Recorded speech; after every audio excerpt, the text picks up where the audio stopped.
सुप्रभातम। सभी का हमारे इस प्रातःकालीन संध्योपासना की कक्षा में हार्दिक स्वागत है, अभिनंदन है। परमपिता परमात्मा की महती कृपा से ऐसी उत्तम, शुभ और मधुरिम वेला में हम सबको परमात्मा ही के आनंद स्वरूप को जानने और उस आनंद स्वरूप को महसूस करने का सौभाग्य प्राप्त हो रहा है। मैं सभी से निवेदन करूँगा कि जिन लोगों ने अपने वीडियो ऑन कर रखे हैं, कृपया वो बंद कर लीजिए।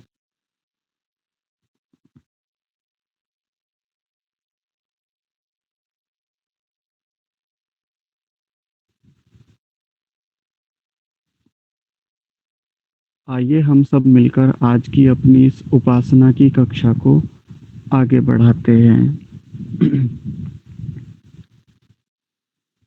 सभी लोग सीधे होकर बैठ जाएँगे।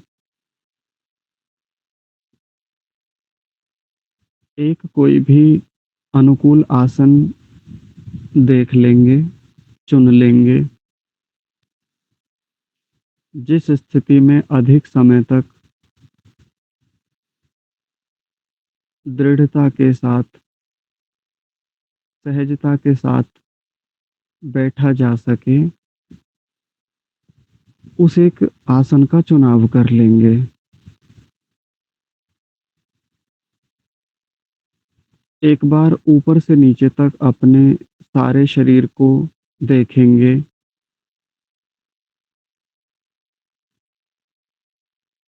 कमर, गर्दन सीधी।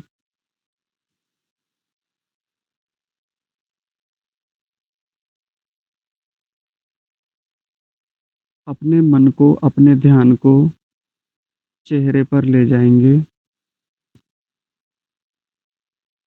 चेहरे की मांसपेशियाँ ढीली छोड़ देंगे।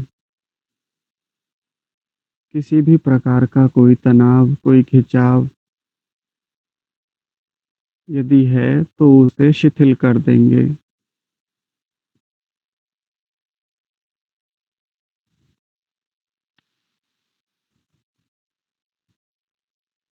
दोनों जबड़ों को ढीला छोड़ देंगे। चेहरे पर प्रसन्नता के भाव, सहजता के भाव, किसी भी प्रकार का कोई रोष, कोई दुख, कोई ग्लानि, कोई पीड़ा, ऐसे भाव यदि हैं, तो उनको हटा करके एकाग्रता के, सहजता के, सौम्यता के, प्रसन्नता के भाव अपने चेहरे पर और अपने मस्तिष्क में लाने का प्रयास करेंगे। दोनों हाथों को घुटनों पर सहजता से रख लेंगे। किसी प्रकार का कोई तनाव, कोई अत्यधिक खिंचाव, अत्यधिक प्रयत्न हाथों में नहीं करेंगे। पैरों की स्थितियों का अवलोकन करेंगे। दोनों पैर जिस भी आसन में हैं, वो बिना किसी खिंचाव, बिना किसी तनाव के होने चाहिए। यदि कोई अतिरिक्त प्रयत्न है, अधिक बल लगाकर रखा हुआ है, तो उस प्रयत्न को ढीला छोड़ देंगे। पैरों को हिला-डुलाकर एक व्यवस्थित स्थिति में कर लेंगे।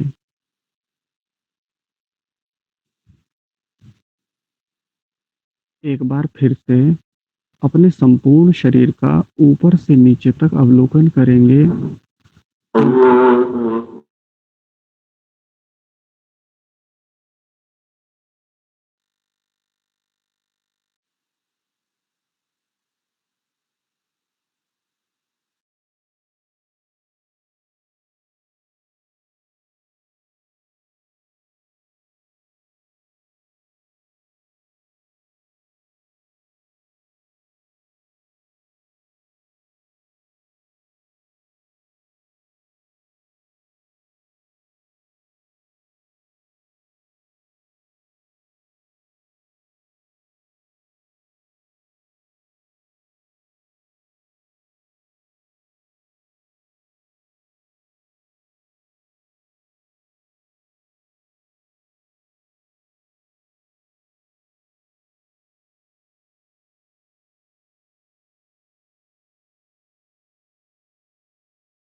ओम।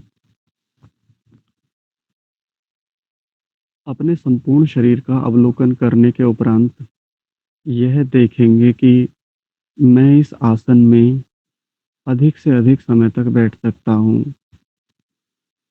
अब मैं उस स्थिति में हूँ कि अपनी संपूर्ण उपासना के दौरान मैं बिना हिले-डुले, बिना किसी व्यवधान के अपनी उपासना को, अपनी आंतरिक यात्रा को बहुत दूर तक ले जा सकता हूँ।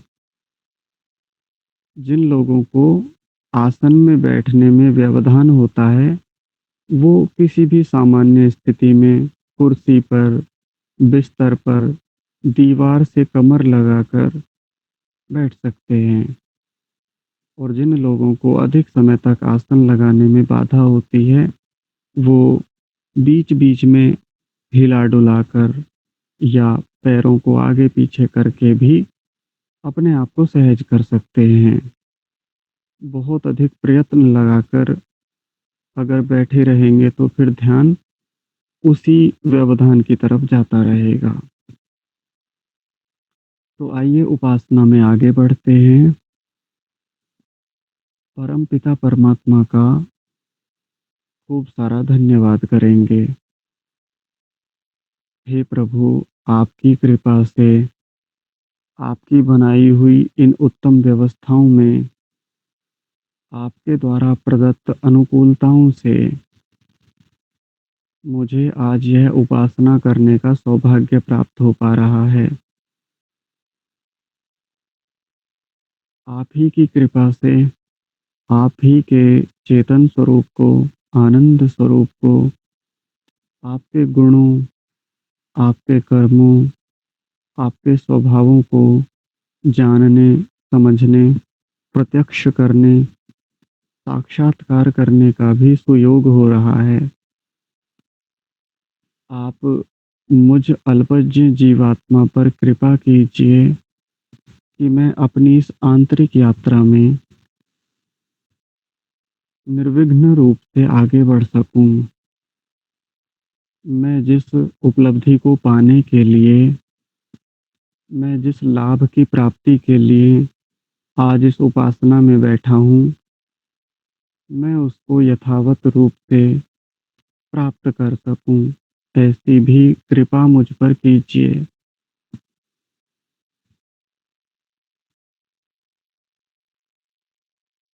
प्रभु के प्रति पूर्ण समर्पण, पूर्ण श्रद्धा का भाव मन में बनाए रखेंगे और ऐसे भावों को बनाते हुए अपने आते-जाते प्राण पर ध्यान को केंद्रित करेंगे।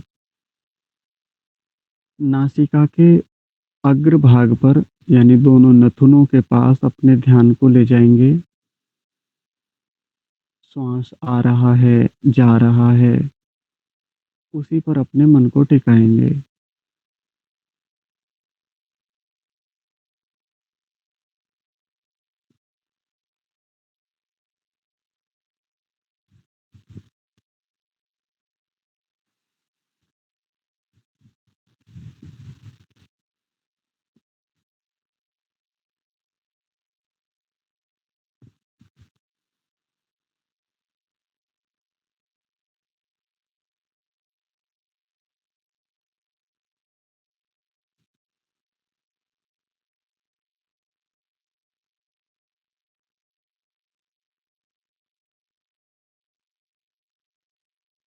श्वास की गति को थोड़ा बढ़ाएँगे। गहरा, लंबा, दीर्घ श्वास-प्रश्वास जिसमें कोई अतिरिक्त प्रयत्न नहीं लगाना है।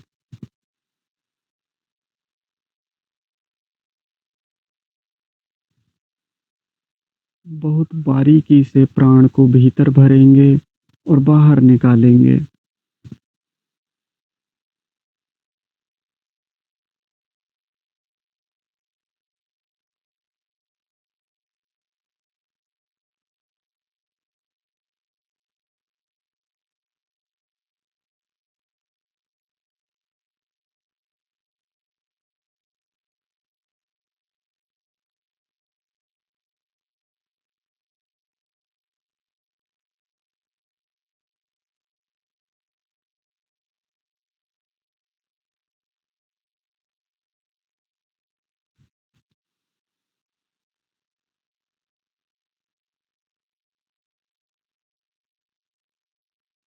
किसी भी प्रकार की वृत्ति, किसी भी प्रकार का विचार जो बहिर्मुखी है, जो बाहर के विषयों में ले जाने वाला है, जो ध्यान को भटकाने वाला है, ऐसे विचार को बड़ी सहजता से रोकने का प्रयास करेंगे। बिना कोई अतिरिक्त बल लगाए, बिना कोई चित्त पर, मन पर, मस्तिष्क पर कोई दबाव दिए बिना बड़ी सहजता से उन विचारों को नियंत्रित करेंगे।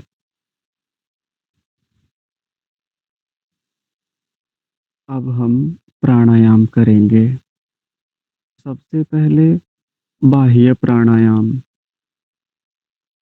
बाह्य प्राणायाम करने के लिए पहले प्राण को भीतर भर लेंगे। भीतर भरने के उपरांत पूरे वेग के साथ बाहर फेंक देंगे।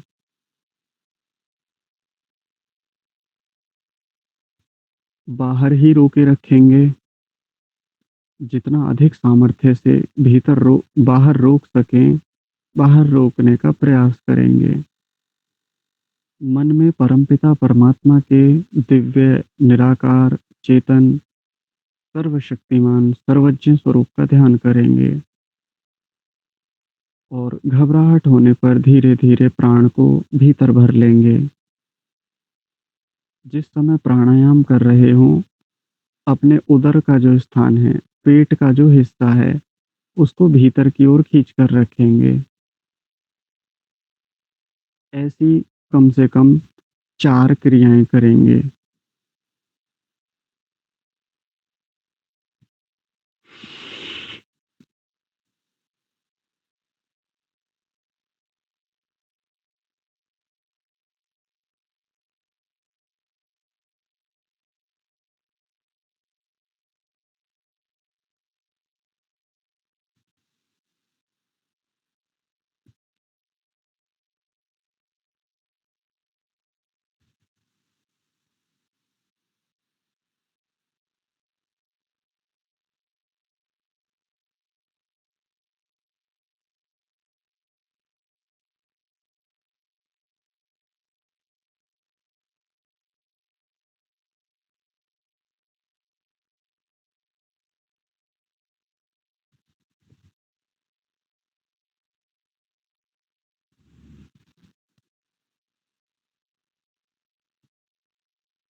सामान्य श्वास प्रश्वास।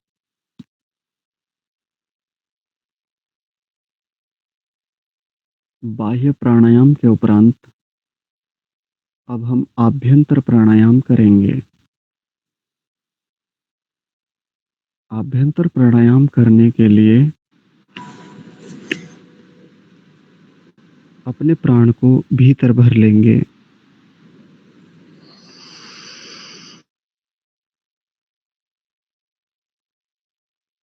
और यथाशक्ति भीतर रोके रखने का प्रयास करेंगे।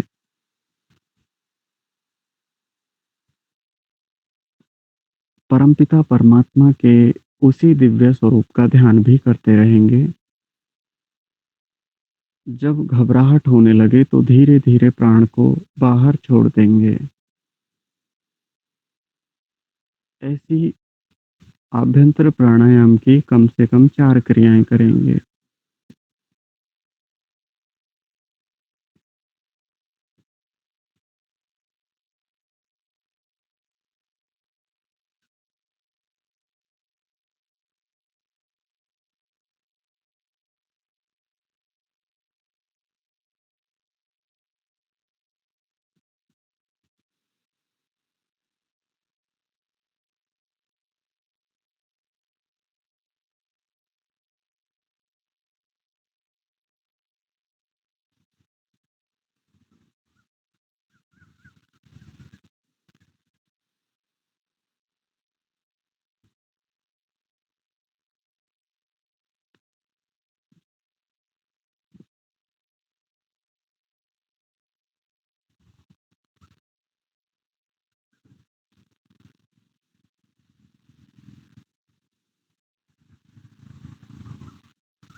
सामान्य श्वास प्रश्वास। इन 2 प्रकार के प्राणायामों को करने के पश्चात अपने मन की स्थिति का अवलोकन करेंगे। अभी तक जो मेरा मन बहिर्मुखी था, चंचल स्थिति में था, बार-बार किसी बाहर के विषय पर जा रहा था, बाहर का चिंतन कर रहा था, अब मेरा मन स्थिर होने लगा है। आंतरिक यात्रा पर आगे बढ़ने के लिए किसी भी विषय के सूक्ष्म ज्ञान करने के लिए अब तैयार हो चुका है। मेरा मन प्रसन्न हो गया है। स्थिर हो गया है, एकाग्र हो गया है। ऐसी धारणा, ऐसी भावना मन में बनाते हुए प्रत्याहार का अभ्यास करेंगे। प्रत्याहार का अभ्यास करने के लिए बाहर के किसी भी विषय पर अपने मन को टिकाने का, स्थिर करने का अभ्यास करेंगे। कोई भी विषय हो सकता है, जैसे आँखें बंद किए हुए आँखों के सामने कुछ दृश्य दिख रहे होंगे। चलते-फिरते, दौड़ते हुए, श्वेत रंग के दीपक जैसे, तारे जैसे या अन्य कुछ भी आकृतियाँ बनी हुई, वो दौड़ती हुई स्थिर अवस्था में दिखाई दे रही होंगी। उन पर अपने मन को टिका सकते हैं अथवा बाहर से किसी वस्तु का लगातार आता हुआ कोई शोर, कोई ध्वनि, कोई आवाज़ हो सकती है। जैसे झींगुरों की लगातार आने वाली ध्वनि, ऊपर पंखे से आता हुआ कोई स्वर हो सकता है अथवा अन्य कोई भी आवाज़, कोई ध्वनि हो सकती है। कोई लगातार आती हुई गंध, उस पर ध्यान को लगा सकते हैं।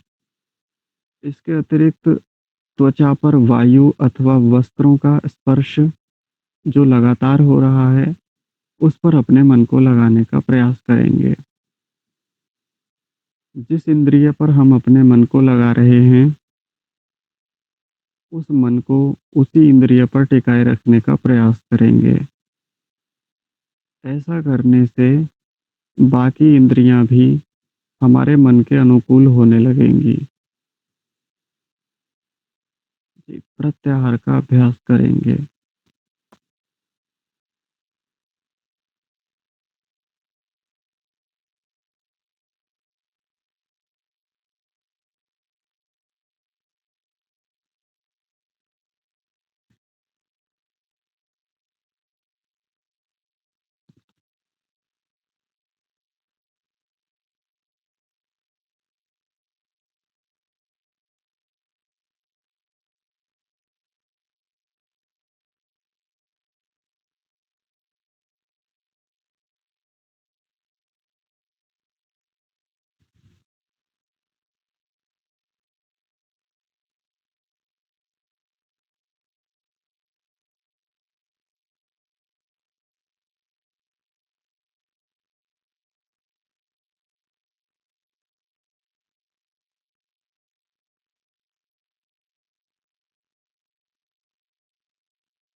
प्रत्याहार के अभ्यास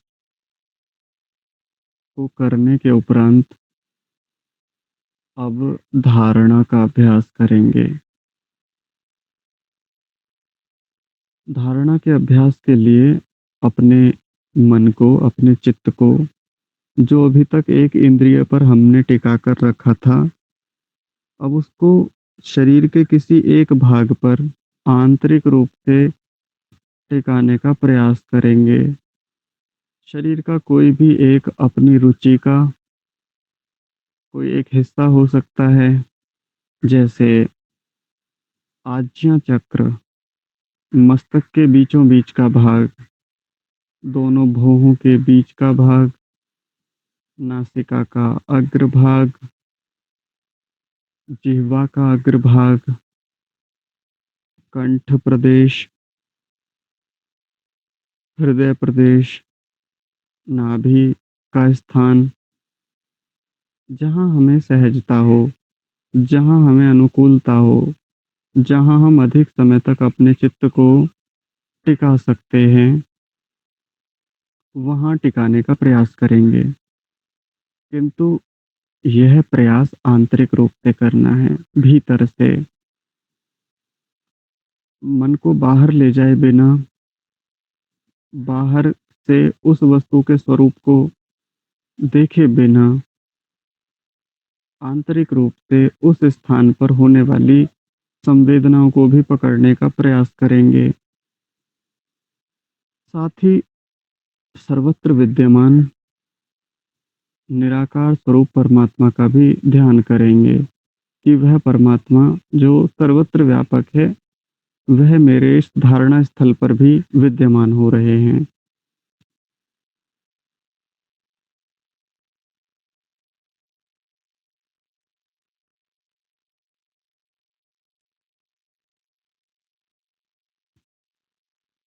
यदि किसी को किसी स्थान पर धारणा करने में बाधा होती है, वहाँ पीड़ा अनुभव होती है, तो उसको थोड़ी देर सहन करने का प्रयास करेंगे। लेकिन यदि वह पीड़ा बढ़ती जाती है, तो फिर किसी अन्य स्थान पर और रुचि के साथ और अनुकूलता के साथ अपने अभ्यास को करने का प्रयास करेंगे।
धारणा के अभ्यास करने के बाद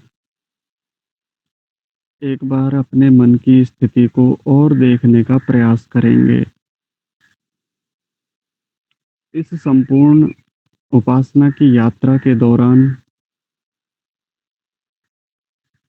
मेरा जो सबसे निकटतम मित्र है, जो मेरा सबसे निकटतम साधन है, वह यह मन अब पूर्ण रूप से अंतर यात्रा पर आगे बढ़ने के लिए तैयार हो चुका है, अंतर्मुखी हो गया है। अब यह बाहर के किसी विषय पर शीघ्रता से नहीं जाता है। अब संसार के किसी भी पदार्थ, किसी भी वस्तु के यथावत स्वरूप को जानने के लिए मेरा मन पूर्ण रूप से एकाग्र हो गया है, तैयार हो गया है। मैं अपने इस उपकरण से संसार की स्थूल से स्थूल और सूक्ष्म से सूक्ष्म वस्तु को देख सकता हूँ, उसके स्वरूप का यथावत बोध कर सकता हूँ। ऐसी भावना को मन में बनाते हुए इस संसार की सबसे सूक्ष्म वस्तु, सबसे महत्वपूर्ण वस्तु, जिसका स्वरूप सबसे महान है, उस वस्तु का हम ध्यान करेंगे। परमपिता परमात्मा के गुणों का हम ध्यान कर रहे थे। आज प्रभु के ऐसे ही एक बड़े उत्तम, बड़े श्रेष्ठ गुण का हम चिंतन करेंगे। उस स्वरूप को ठीक-ठीक जानने का प्रयास करेंगे, अभ्यास करेंगे, योगाभ्यास करेंगे। परमात्मा का गुण है दयालु। परमात्मा को संबोधित करते हुए परमात्मा के इस महानतम स्वरूप को, श्रेष्ठतम गुण को समझने का प्रयत्न भी करेंगे और ऐसा भाव मन में बनाकर रखेंगे कि प्रभु स्वयं ही अपने इस दिव्य गुण को, दिव्य स्वरूप को हमारे सामने प्रकट कर रहे हैं, बोध करा रहे हैं, साक्षात्कार करा रहे हैं। संबोधन। हे परमपिता परमात्मा, हे दयानिधान, आप दयालु हैं, आप दयावान हैं। इस संसार में आपके जितना, आपके जैसा दूसरा कोई दयालु, दया करने वाला नहीं है।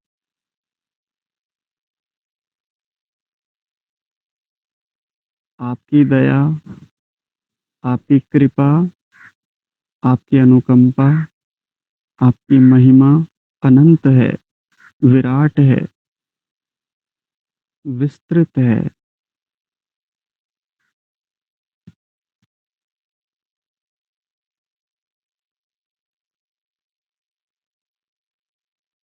आप अपनी दयालुता से मुझ जीवात्मा को बहुत कुछ देते हैं। न केवल मुझको देते हैं, बल्कि संसार भर के सभी प्राणियों को आप अपनी दयालुता का लाभ निरंतर दे रहे हैं।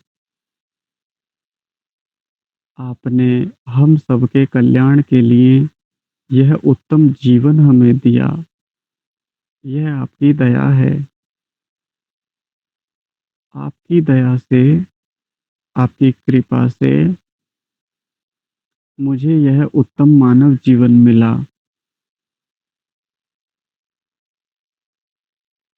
आपकी कृपा से मुझे वह सब अनुकूलताएँ मिली, जिन अनुकूलताओं के होने से मैं निरंतर उन्नति कर पाता हूँ। यह आप ही की दया है। आपने अपने इसी दया स्वरूप के कारण मुझे अनंत वस्तुएँ प्रदान की। आपने मेरे कल्याण के लिए, मेरे उत्तम जीवन संचालन के लिए सूर्य दिया। ये आप ही की दया है। जिस सूर्य का प्रकाश, उसका ताप मुझे मिल रहा है, वह मेरे जीवन को निरंतर बनाए रखने में बड़ा सहायक सिद्ध हो रहा है। यह आप ही की दया का परिणाम है।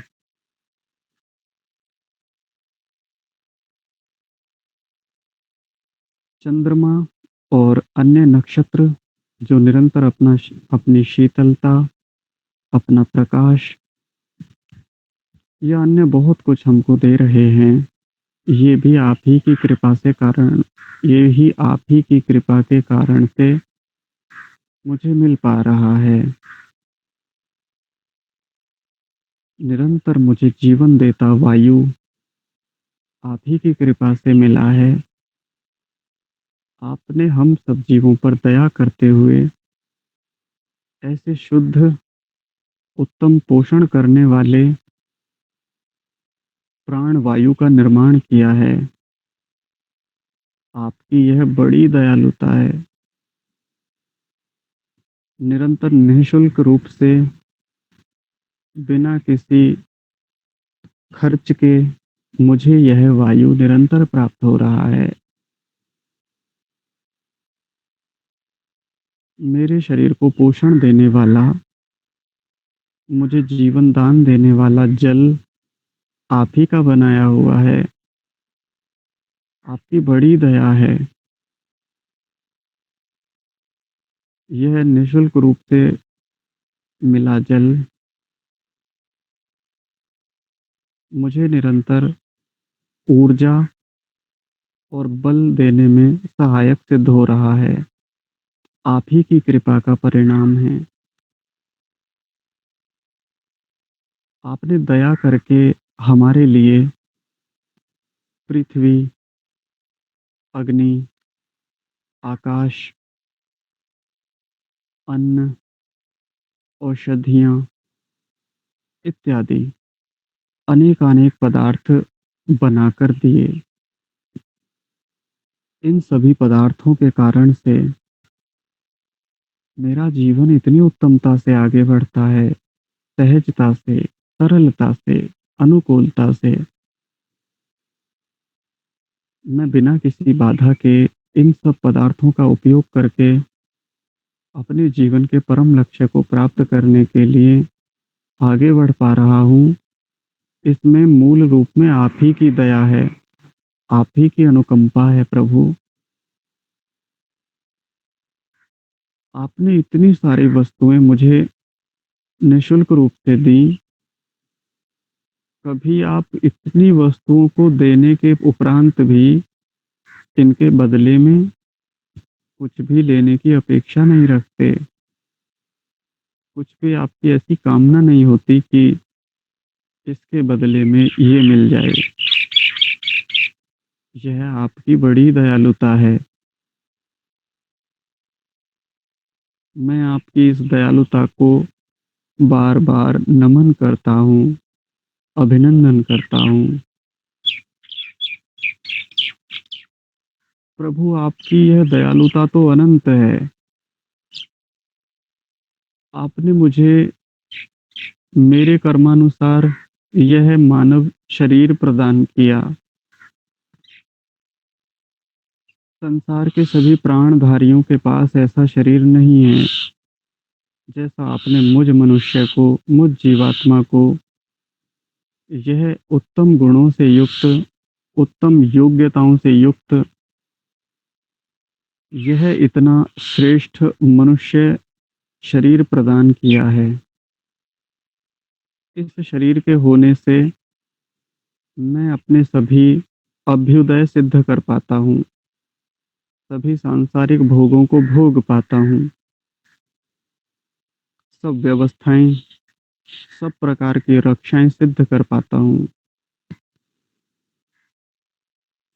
इस मनुष्य शरीर के होने से मुझे बाकी जीवों की तुलना में, बाकी जीवों की अपेक्षा से बहुत, बहुत, बहुत अधिक अनुकूलताएँ हैं। यह आपने अपनी दया से मुझे प्रदान किया है। आपने शरीर में सैकड़ों, हज़ारों ऐसी व्यवस्थाएँ बना रखी हैं,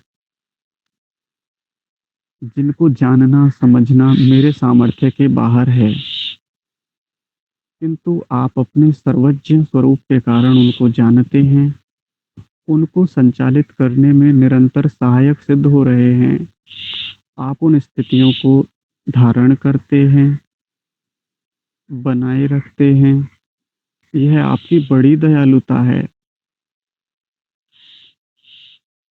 शरीर में होने वाली बहुत सारी क्रियाएँ, बहुत सारी व्यवस्थाएँ मैं संचालित नहीं कर सकता। मेरे नियंत्रण से बाहर की चीज़ें हैं।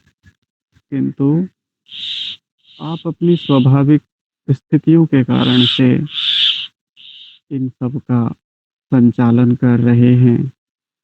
मुझे निरंतर जीवन प्रदान कर रहे हैं, मेरी रक्षा कर रहे हैं। आप बड़े दयालु हैं। बिना स्वार्थ, बिना अपना हित चाहे, आप न केवल मुझ जीवात्मा, जो मैं आपका भक्त हूँ, न के और जो आपके भक्त इस संसार में हैं, केवल उन्हीं का कल्याण न चाहते हुए, वरन आप संसार के सभी प्राणियों के प्रति वैसा ही व्यवहार कर रहे हैं। अपनी दयालुता से सबको आप प्रसन्न कर रहे हैं, निरंतर उत्थान पर बढ़ने के लिए प्रेरित कर रहे हैं। हे दयानिधान, आपने इस शरीर के भीतर सूक्ष्म ज्ञानेंद्रियाँ, सूक्ष्म कर्मेंद्रियाँ भी प्रदान की, जो मुझे संसार के भोगों को भोगने, संसार भर का ज्ञान करने के लिए निरंतर सहायता करती हैं। मैं संसार की सभी दृश्य वस्तुओं का इसी से बोध कर पाता हूँ।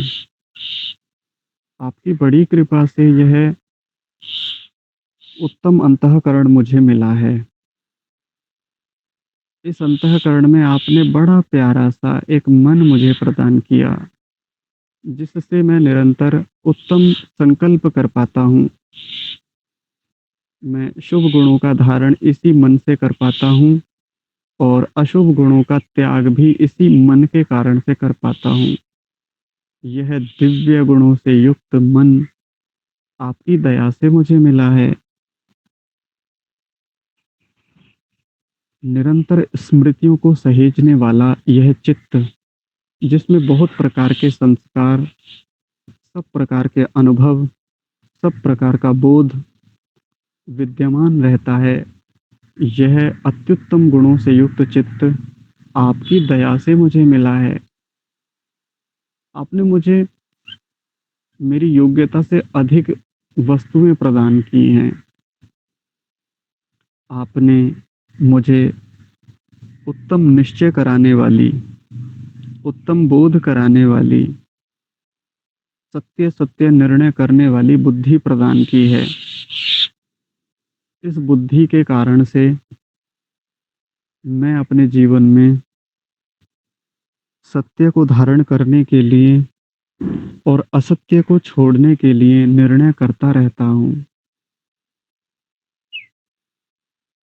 आपकी कृपा से मुझे अहंकार नाम का एक और तत्व प्राप्त हुआ है, एक और वस्तु मिली है, जिस अहंकार के कारण से मैं अपने चेतन स्वरूप, आत्म स्वरूप को जान पाता हूँ, बोध कर पाता हूँ। आपकी कृपा से यह बड़ा दिव्य, बड़ा अद्भुत अंतःकरण मुझे मिला है, जो मुझे इस सांसारिक जीवन में, इस इहलोक में उन्नति करने के लिए और आध्यात्मिक, पारलौकिक उन्नति करने में सबसे निकटतम सहायक है। आपकी कृपा से मुझे वेदों का ज्ञान मिला। आपने सृष्टि के आदि में हमारे पूर्व के गुरुओं को वह वेदों का ज्ञान दिया, जो हमें आज भी लाभान्वित कर रहा है। उस वेद के ज्ञान को पाकर के हम अपनी उन्नति कर पा रहे हैं।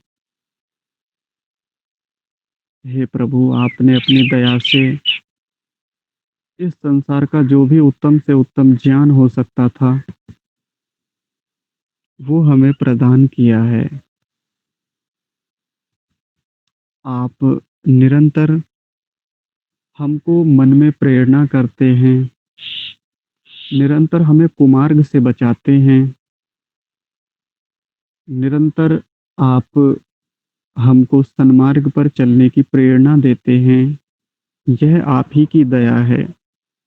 आप बड़े दयावान हैं, बड़े दयालु हैं, बड़े दानी हैं, बड़े देव हैं, महादेव हैं।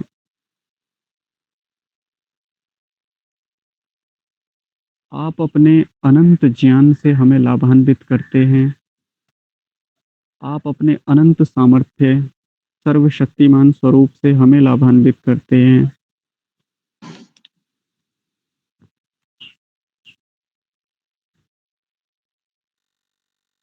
आपकी कृपा से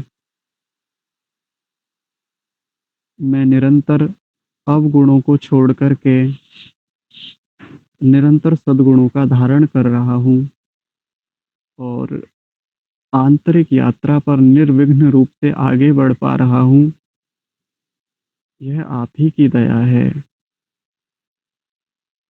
हे प्रभु, आपकी कृपा से मुझे यह संपूर्ण संसार मिला, यह बाह्य भौतिक जगत मिला और आप ही की कृपा से मुझे आंतरिक संसार मिला, आंतरिक संपत्तियां मिली। बाह्य संपत्तियों से मैं बाहर के व्यवहार सिद्ध कर पा रहा हूँ,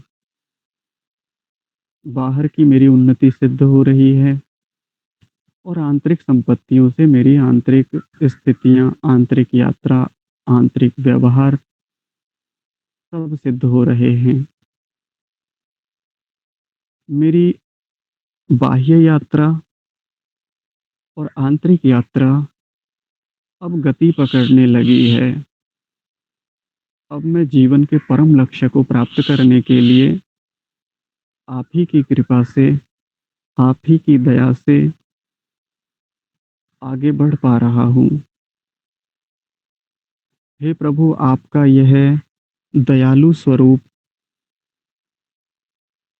मेरे चित्त में सदैव विद्यमान रहता है।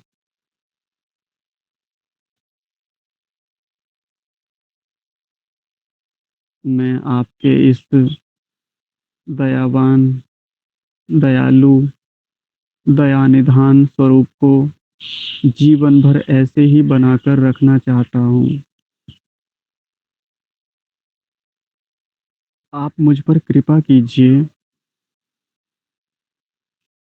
कि मैं आपके इस उत्तम गुण को, उत्तम स्वभाव को कभी ना भूलूं। मैं आपके इस शुभ गुण को अपने जीवन में भी धारण करूं, ऐसी भी दया मुझ पर कीजिए। मैं सब प्राणियों के साथ दयालुता का व्यवहार करूं। मैं अपनी दया से लोगों को विद्या आदि शुभ गुणों का दान करता रहूं, जिससे कि इस संसार के सभी प्राणियों का कल्याण हो। सभी मनुष्य आदि प्राणी उन्नति को प्राप्त हो। मैं अपनी दयालुता से संसार के सभी प्राणियों के प्रति कल्याण की भावना रखूं, उनके प्रति दया का भाव रखूं। ऐसी कृपा मुझ पर कीजिए। आप मेरे भीतर खूब दया का भाव भर दीजिए। मैं कभी निर्दयी न हो जाऊं, मैं कभी दया से हीन न हो जाऊं। ऐसी कृपा मुझ पर बनाए रखिए। यदि आप ऐसा करते हैं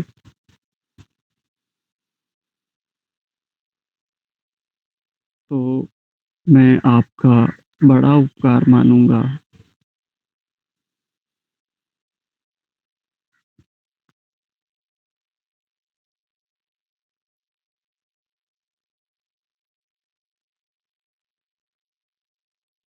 कुछ समय तक परम पिता परमात्मा के इस दयालु स्वरूप को अपने मन में, अपने अंतःकरण में अनुभव करने का प्रयास करेंगे।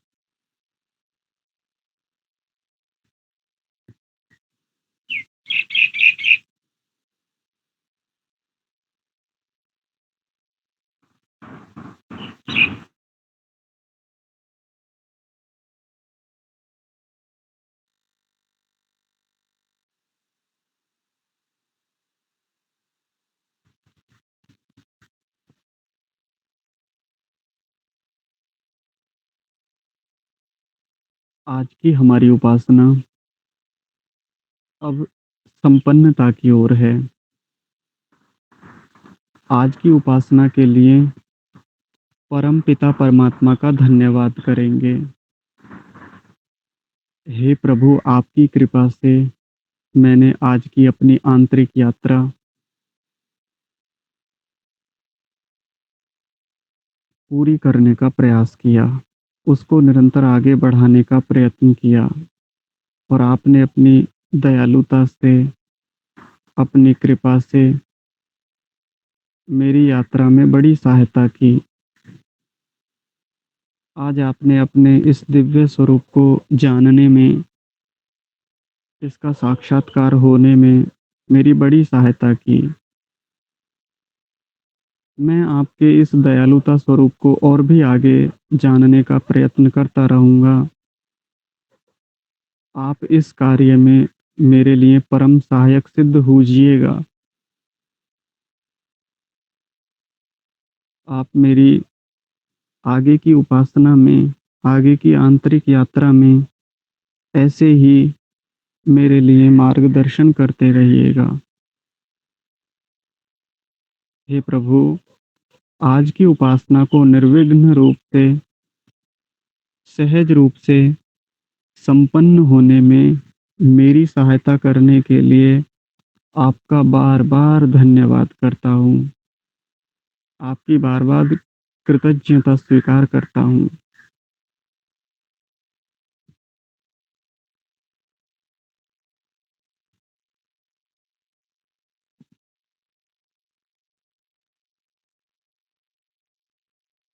अब अंत में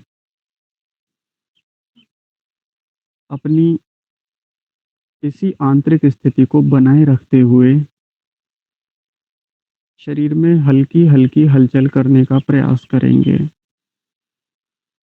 अपने दोनों हाथों की अंगुलियों को हिलाएँगे। धीरे-धीरे उनके स्थान को परिवर्तित करेंगे। दोनों हाथों को ऊपर लाकर दोनों हथेलियों को आपस में रगड़ेंगे। आँखें बंद ही रखेंगे और मन की जो स्थिति है उसको वैसे ही बनाए रखने का प्रयास करेंगे। दोनों हाथों की हथेलियों को आपस में रगड़कर अपने चेहरे से लगाएँगे।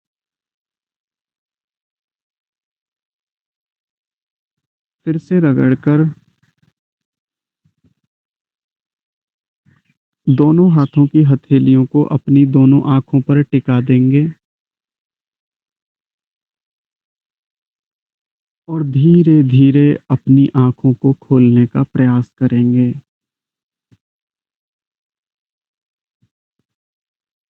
आँखों को बाहर के किसी भी स्वरूप पर टिकाते हुए उस विषय का चिंतन नहीं करेंगे। जैसी आंतरिक स्थिति बनी हुई है, जैसी एकाग्रता है, वैसी ही एकाग्रता को कुछ समय तक मौन रहकर बनाए रखने का पूरा प्रयास करेंगे। एक छोटी-सी सूचना आप सभी के लिए, जिस प्रकार उपासना में हम यहाँ उपासना करते हैं, बहुत सारे लोगों के प्रश्न होते हैं, शंकाएँ होती हैं। वो जानना चाहते हैं, उनके कुछ अनुभव भी होते हैं, कुछ अन्य बाधाएँ भी होती हैं। प्रश्न कर नहीं सकते क्योंकि उपासना का समय होता है। मौन रहने का ही प्रयास आपका बहुत उत्तम रहता है। किंतु जिसके जो भी प्रश्न हैं, जो भी जिज्ञासाएँ हैं, आज दोपहर में हम एक उपासना संबंधी शंकाओं को लेकर एक कक्षा रख रहे हैं। वही समय रहेगा, वही लिंक रहेगा, दोपहर 2:15 बजे से। आप अपनी सब प्रकार की जो भी जिज्ञासाएँ हैं, जो भी प्रश्न हैं, शंकाएँ हैं, जो भी समस्याएँ हैं, आप शालीनता से, उत्तम रीति से कक्षा में रखने का प्रयास कीजिएगा और उनका जो समाधान हमसे हो सकेगा, हम करने का प्रयास करेंगे।